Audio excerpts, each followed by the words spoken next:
ትግራይ ክልል ተፈናቃዮችን ወደ ቀድሞ የመኖሪያ አካባቢያቸው በመመለስ ዙሪያ የተፈጠሩ ጉድለቶች እንዲስተካከሉ ኢሰመኮ አሳሰበ። የኢትዮጵያ ሰብአዊ መብቶች ኮሚሽን ኢሰመኮ በሰሜን ኢትዮጵያ በነበረው ጦርነት ምክንያት ተፈናቅለው በትግራይ ክልል የተለያዩ አካባቢዎች ተጠልለው ከቆዩ በኋላ በደቡባዊና ሰሜን ምዕራብ ዞኖች ወደሚገኙ የቀድሞ መኖሪያ አካባቢዎቻቸው እንዲመለሱ የተደረጉ የሀገር ውስጥ ተፈናቃዮችን የሰብአዊ መብቶች ሁኔታ በተመለከተ ከነሐሴ 19 እስከ ጳጉሜ 1 ቀን 2016 ዓ.ም ክትትል በማከናወን ያዘጋጀውን ባለ 11 ገጽ ሪፖርት ዛሬ ይፋ አድርጓል። በዚህም ሪፖርቱ በደቡባዊ ዞን በተለይም ወደ ራያ አላማጣ ወረዳና አላማጣ ከተማ ሲል በጠራቸው አካባቢዎች እንዲመለሱ የተደረጉ ተፈናቃዮች የደህንነት ስጋት ስለሌለባቸው ወደ ቤታቸው ተመልሰው ገብተው ለመኖር አለመቻላቸው ተገልጿል። የኢሰመኮ ሪፖርት በሰሜን ምዕራብ ዞን ወደ ጸለምት፣ ላይላይ ጸለምትና ማይጸብሪ ከተማ ብሎ በጠራቸው አካባቢዎች በተመሳሳይ እንዲመለሱ የተደረጉ ተፈናቃዮች የደህንነት ስጋት ያለባቸው በመሆኑ ለዳግም መፈናቀል መዳረጋቸውም አመላክቷል። ክትትል በተደረገባቸው አካባቢዎች አብዛኛዎቹ ተመላሾቹ በጸጥታ ችግር ምክንያት በነፃነት ተንቀሳቅሰው ለመስራት ባለመቻላቸው ወደ ስራቸው አለመመለሳቸውን እንዲሁም ምግብና ሌሎች መሰረታዊ አቅርቦቶችን በበቂ ሁኔታ የማያገኙ በመሆኑ ተመላሾቹ ለምግብ እጦትና ተያያዥ ችግሮች መዳረጋቸውም ተገልጿል። ተፈናቃዮች እንዲመለሱ በተደረጉባቸው አካባቢዎች የሚገኙ የጤናና የትምህርት ተቋማት በጦርነት የወደሙና የተዘረፉ በመሆኑ እንዲሁም ከጦርነቱ በኋላ የሲቪል አስተዳደር መዋቅር ባለመዘርጋቱ ምክንያት ተመላሾች የቀበሌ መታወቂያን ጨምሮ አስፈላጊ አገልግሎቶችን ማግኘት ባለመቻላቸው ለብዙ የሰብአዊ መብቶች ጥሰቶች እንዳጋለጣቸው ሪፖርቱ ጨምሮ አክሏል።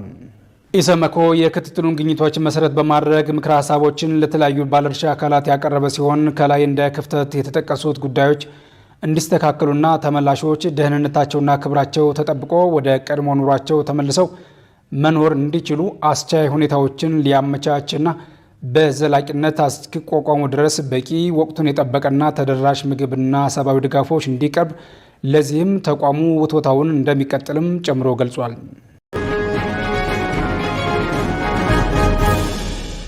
በማህበራዊ ሚዲያ የሚሰራጩ ግጭት ቀስቃሽ ይዘቶች በኢትዮጵያና ኤርትራ መካከል ያለውን ውጥረት እያባባሱ ናቸው የሚል ማሳሰቢያ ተሰጠም። በፍትሐዊና ማህበረሰብ ተኮር ሰው ሰራሽ አስተውሎት ልማት ላይ ትኩረቱን አድርጎ የሚሰራው ዲስትሪቢዩትድ አርቲፊሻል ኢንተለጀንስ ሪሰርች ኢንስቲትዩት እንደገለጸው በማህበራዊ ሚዲያዎች በኢትዮጵያና ኤርትራ መካከል ጦርነት እንዲቀሰቀስ የሚያነሳሱ ይዘቶች እየተሰራጩ ይገኛል ሲል አስጠንቅቋል። ተቋሙ የሰሜኑ የኢትዮጵያ ግጭት ያስከተለው ውድመት ዳግም እንዳይከሰት ለመከላከል ባለድርሻ አካላት እርምጃ እንዲወስዱ አሳስቧል። ተቋሙ ባወጣው መግለጫ ጨምሮም ዓለም አቀፉ ማህበረሰብ ሊመጣ ያለውን ጦርነት በአስቸኳይ እንዲያስቆምና የፕሪቶሪያው የሰላም ስምምነት እንዲያስከብር ሲል ጠይቋል። ተቋሙ አክሎም ዓለም አቀፍ ተቋማት ወቅታዊውን ውጥረት የማርገብና ቀጠናዊ ጦርነትን የመከላከል ኃላፊነት አለባቸው ሲልም አሳስቧል።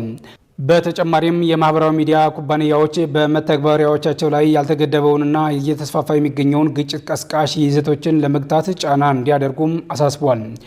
እንደ አውሮፓውያን አቆጣጠር በ2020 በአርቲፊሻል ኢንተለጀንስ ምርምር ውስጥ ስላለው አድሎ ስጋታቸውን ከገለጹ በኋላ ከኃላፊነታቸው በተነሱት የቀድሞዋ የጎግል የሥነ ምግባር ቡድን ተባባሪ መሪ ዶክተር ትምኒት ገብሩ የሚመራው ተቋሙ ልክ እንደ ሰሜኑ ጦርነት አሁንም ተመሳሳይ አይነት ግጭት ቀስቃሽ ይዘቶች በማህበራዊ ሚዲያ መድረኮች ላይ እየተሰራጩና እየታዩ መሆኑን አመላክተዋል። አሁንም ቢሆን ፌስቡክ ግልጽ የሆኑ የሁከት ጥሪዎችን እያሰራጨ ነው ሲል የገለጸው የምርምር ተቋሙ ይህ የሁከት ቀስቃሽ ጽሑፎች መስፋፋት በፌስቡክ ኩባንያ ብቻ የተወሰነ አይደለም ብለዋል። በቲክቶክ በኤክስ እና በዩቲዩብ ላይ ግጭት ቀስቃሽ የሆኑ ግልጽ ጥሪዎች በከፍተኛ ደረጃ እየተደረጉ ናቸው ያለው ተቋሙ እነዚህ ኩባንያዎችም ምንም አይነት እርምጃ ሲወስዱ አይታዩም ሲልም ኮንኗል። መግለጫው አክሎም የማህበራዊ ሚዲያ ኩባንያዎች ጊዜው ከማለፉ በፊትም እርምጃ እንዲወስዱም ጨምሮ አሳስቧል።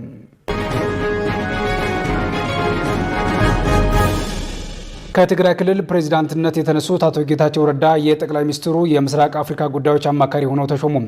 በህወሓት መሪዎች መካከል በተፈጠረው የተካረረ አለመግባባት በትግራይ ክልል ጊዜያዊ አስተዳደር መሪነት ለመቀጠል ያልቻሉት አቶ ጌታቸው ረዳ የጠቅላይ ሚኒስትሩ የምስራቅ አፍሪካ ጉዳዮች አማካሪ ሆነው ተሾመዋል። ጠቅላይ ሚኒስትር ዶክተር አብይ አህመድ ከዛሬ ሚያዝያ 3 ቀን 2017 ዓ.ም ጀምሮ አቶ ጌታቸው ረዳን የምስራቅ አፍሪካ ጉዳዮች አማካሪ ሚኒስትር አድርገው ሹመዋል።